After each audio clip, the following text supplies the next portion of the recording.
5 राज्यों में आपने चुनाव देखा और कैंपेन भी देखा। अब इस वक्त जो कंसंट्रेशन है वो पॉलिटिकल पार्टीज का तेलंगाना में। हमारे साथ एक खास मेहमान है जो कि हर राज्य में लगातार दिन में 3-4 rallies, road shows, public connect, लोगों से मिलना कर रहे हैं। हमारे साथ बातचीत करने के लिए इस समय खास मेहमान कांग्रेस अध्यक्ष और विपक्ष के नेता मल्लिकार्जुन खड़गे साहब है। बहुत स्वागत है सर। और बिजी शेड्यूल हमने देखा, Madhya Pradesh, Chhattisgarh, Rajasthan, Telangana, daily 3-4 rallies, road shows, सब कुछ कर रहे हैं।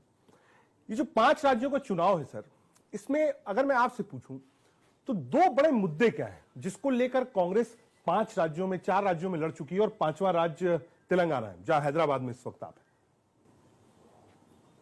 देखो, तेलंगाना का मुद्दा तो ये है, उन्होंने जो वायदे किए थे वो वायदे वो निभा नहीं। आज इसीलिए हमने एडवर्टाइजमेंट दिया, आप उसमें देख सकते हैं कि उनके जो जो वायदे उस वक्त उन्होंने की थी जब पहले चीफ मिनिस्टर बने, अब उसके बाद एक एक मुद्दों से वो हट रहे हैं। और यहाँ पर करप्शन इतना ज्यादा हो गया है कि लोग खुद बेजार हो गए हैं। और लोग ये कह रहे हैं कि तेलंगाना हमको सोनिया गांधी जी ने दिया था कि एक अच्छा स्टेट बनने के लिए और एक मॉडल तेलंगाना बनाने के लिए उन्होंने हमको दिया। लेकिन आज जो जिन लोगों के हाथ में ये तेलंगाना का राज्य मिला है वो पूरा बर्बाद कर रहे हैं। तो एम्प्लॉयमेंट में नहीं है, इन्फ्लेशन कंट्रोल नहीं है, और ये लैंड माफिया का जोर है, उसके बाद माइनिंग माफिया है, सैंड माफिया है, वाइन माफिया है। तो हर एक चीज में यहाँ पर सरकार का दबदबा है और वो एक दबंग लोगों का गवर्नमेंट चलाए जैसा चला रहे हैं।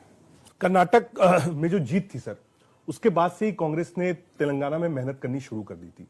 लेकिन बार बार जहन में एक सवाल आता है, फॉर्मेशन ऑफ स्टेट जो थी तेलंगाना के लोगों को, तेलंगाना यूपीए सरकार, कांग्रेस सरकार ने उस वक्त दिया था, लेकिन उसके बाद तेलंगाना और आंध्रा दोनों में ही पार्टी बिल्कुल गायब हो गई सर।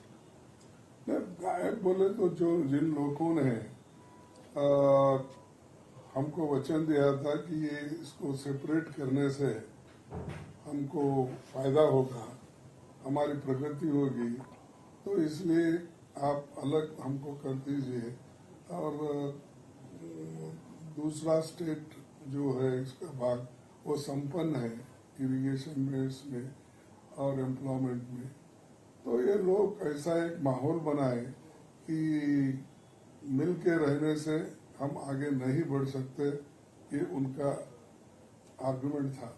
लेकिन अब जब देखे हम तो ऐसे लोगों के हाथ में ये सत्ता मिली है जो एक तो पैसे की बर्बादी कर रहे हैं और कर्ज लोगों के ऊपर बढ़ा रहे हैं, और ऋण भी इतना उन्होंने कर्जा लिया है बाहर से या गवर्नमेंट से, दूसरे एजेंसी से कम 5,60,000 करोड़ खर्च बोझा है। इससे पहले जब कांग्रेस की सरकार या उससे पहले और कोई सरकार जो थी, वो लोगों ने कम से कम इसको सरप्लस में रखा था। आज सरप्लस तो छोड़िए, पूरा ये अपना हर आदमी के सर पर 1,40,000 करोड़ रुपए उन्होंने उनके सर पे ऋण रखा है, यानी कर्जा रखा है। तो ऐसा अगर हुकूमत चलाएंगे या ऐसा गवर्नेंस रहेगा तो किसी को फायदा नहीं होगा। सिर्फ आप स्लोगन देते रहेंगे या 10 वायदे करके एक आधा वायदा 6 महीने को एक बार उसको देंगे, तो ये अच्छा नहीं। लोगों को आप धोखा दे रहे हैं, आप जो वचन दिए थे उसका वचन का पालन नहीं हो रहा। ठीक है सर, एज कांग्रेस प्रेसिडेंट जो ये इलेक्शंस हमने देखा सर, राजस्थान, मध्य प्रदेश, छत्तीसगढ़ में ओबीसी को लेकर, जातिगत जनगणना को लेकर खूब बहस हुई रैलीज से, और दोनों तरफ से। ऐसा नहीं कि कांग्रेस पार्टी, बीजेपी ने भी ओबीसी वोट बैंक था। बीजेपी ने यहां तक कहा कि साहब हमने तो देखिए ओबीसी प्राइम मिनिस्टर दे रखा है, मैक्सिमम ओबीसी एमपीज हैं, मिनिस्टर्स बना रखे हैं। तो ये जो लड़ाई दिखी सर, एक इशू करप्शन का दिखा और दूसरा जातिगत जनगणना ओबीसी का दिखा। इसके इर्द गिर्द ही इन 5 राज्यों में रैलीज हुई, जिसने भी बड़े नेता ने रैली करी सर। देखिए, और वो बैकवर्ड चीफ मिनिस्टर बनाएंगे, यहाँ पर स्लोगन कर रहे हैं। हाँ, तेलंगाना में दिया। तेलंगाना में हम कर रहे हैं, हमको वोट दो। अब ऑल इंडिया की छोड़ दीजिए, जब 2024 आया तब हम बहस करेंगे। लेकिन यहाँ पर तो उन्होंने बैकवर्ड क्लास के आदमी को हम चीफ मिनिस्टर बनाएंगे, ऐसा वायदा शाह ने किया, फिर हमारे मोदी जी ने किया। लेकिन उनको जरूरत नहीं अब बोलने की, उनके पास इतने स्टेट्स है, 8-10 स्टेट्स है, उसमें 1-2-4 लोगों को ये करना चाहिए था। हम किसी को बोले नहीं कि हम इसको कर रहे हैं उसको, लेकिन हमारे 4 चीफ मिनिस्टरों में 3 चीफ मिनिस्टर बैकवर्ड से, तो चाहे कर्नाटक लो, चाहे राजस्थान, छत्तीसगढ़, राजस्थान हो, ये सब 4 में 3 हमारे पास है। हम कभी बोलते नहीं फिरे, जब आया मौका तो हम करके दिए। तो इनके पास भी बहुत से राज्य हैं, उन्होंने जहाँ गरीब लोग थे उनको उन्होंने हटाकर तो अपने लोगों को जो लाए कि मन उनके मर्जी के लोग, ये जो वो खुद ही करते हैं अपराध और दूसरों को कहते हैं कि कांग्रेस पार्टी बैकवर्ड्स को नहीं देख रहे, दलितों को नहीं देख रहे, ये एलिगेशन लगाते। तो ये शायद उनका मानसिकता ही वैसा है कि सिर्फ कांग्रेस को क्रिटिसाइज करना, कांग्रेस को गालियां देना और बार बार परिवारवाद ऐसे इश्यू बना के लोगों में, यंगस्टर्स में जहर फैलाने का काम वो कर रहे हैं। लेकिन उसका फायदा उनको नहीं होगा, क्योंकि जो आदमी यहाँ पर गवर्नेंस कर रहा है वो आदमी सबसे ज्यादा पैसे वाला है और उसके घर के लोग ही पूरे पॉलिटिक्स में है। तुम उनकी बात नहीं करते।